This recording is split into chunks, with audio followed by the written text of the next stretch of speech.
Why do you love Orania so much? Why are you planning to move there with your son? Like, what is it about Orania that really, sold you? I don't think it's like, I think it's people's reactions. Because I talk about a lot of things, but whenever I talk about Orania or whenever I interview someone about, like that was the part of the Gayton interview that went.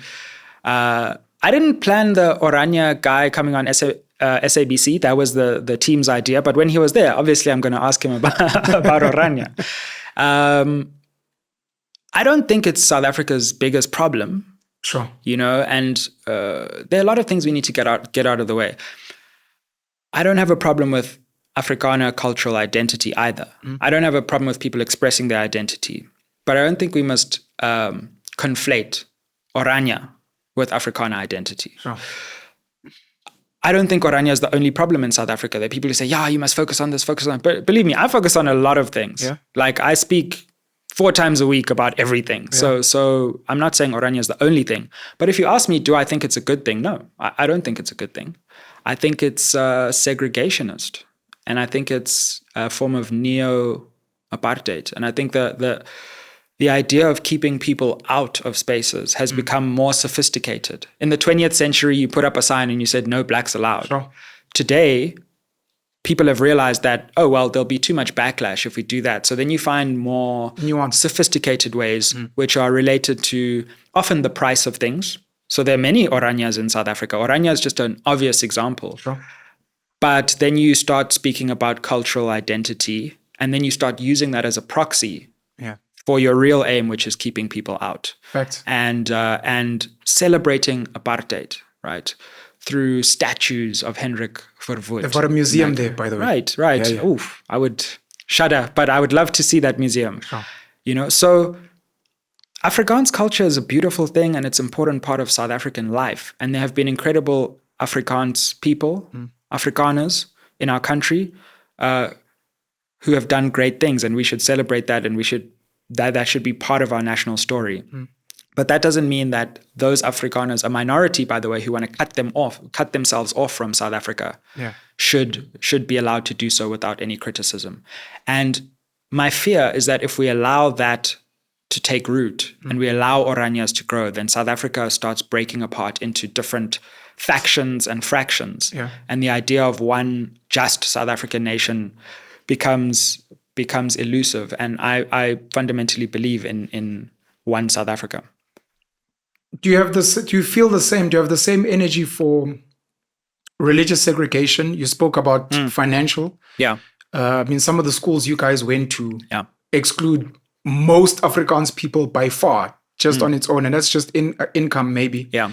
Do you have the same energy for that? And do you think we should be raising that as a conversation? That, look, some of us have an issue with cultural segregation. Yeah. But some of you have religious segregation, or Moria, maybe a mosque as an example. And then some of you, it's financial.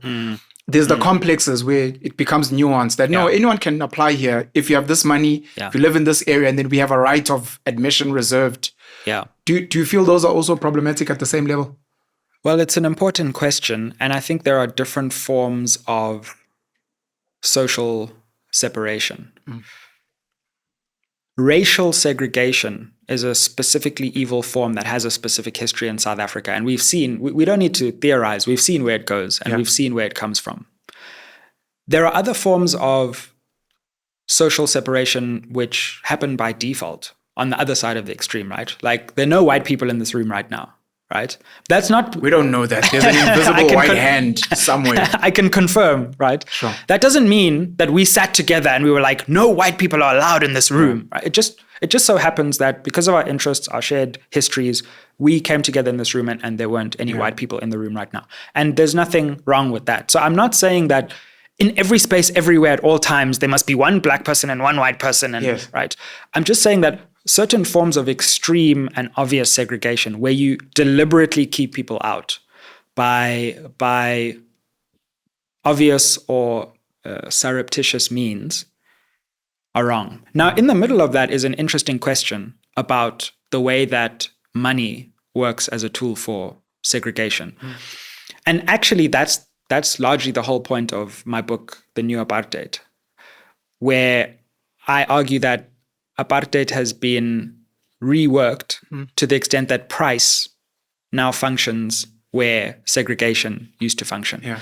So I fully agree, and I fully accept that there are forms of price segregation or money segregation that locks people out. Ultimately, what is a price tag? A price tag is a sign that says either you can come in, or you can have this, or you can't. Sure. But then we need to have a larger question about, deeper economic systems.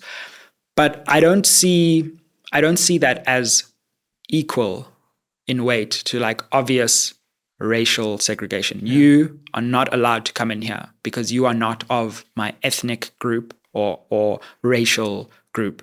That I think is a particular thing that we can all agree needs to be stamped out. So if some of these schools you guys went to said things like, no poor people allowed, that would be problematic. Yeah, it would be problematic. Yeah. And I think it's a difficult question.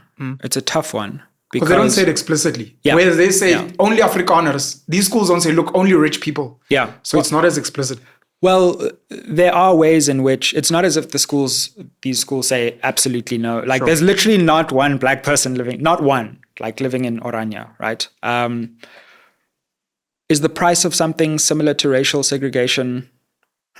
That's an interesting question. What I do think is that there are ways in which racial segregation overlaps with price that we need to look at. So, for example, that's why it's important to open up educational institutions through scholarships, through other means, so that you can bring more people in. Yes.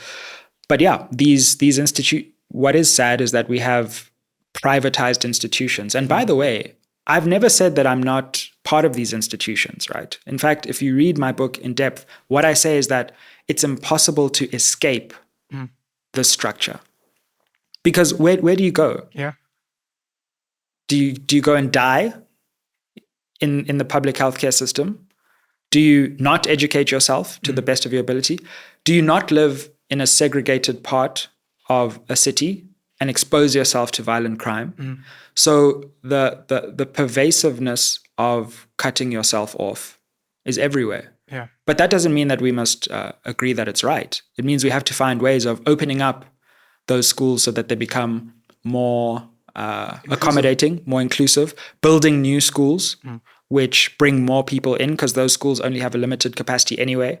And one thing that I am quite passionate about and have spoken about is never mind the price barriers. There are also certain cultural barriers where Black students don't feel that they belong there. And I think you can open those spaces up. So person in Orania says no, never allow anyone into these spaces ever, basically. I think the question is, in terms of privatized privilege in South Africa, how do you expand that and make it so that more people have access to that, not close it off to just a few?